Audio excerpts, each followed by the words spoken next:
गुंतवणूक या ठिकाणी वाढवलेली आहे। प्रभूसाहेब आमचे म्हणाले राज्यावर कर्ज अधिक आहे, तर मी म्हटलं आपण सोप्या शब्दात सांगावं। प्रभूसाहेब, मी तुमचं निवडणुकीचं ॲफिडेव्हिट बघितलं।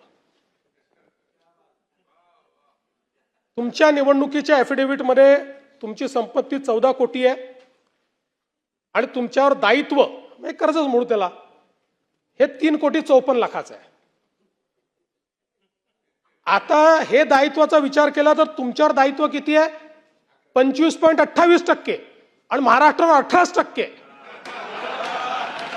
आता या दायित्वाने मला सांगा तुम्ही कर्जबाजारी होणार का? तुम्हाला नादारी घोषित करावी लागणार का? नाहीच, शक्यच नाही आहे।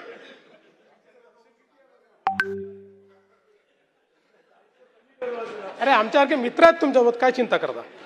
पण नाहीच।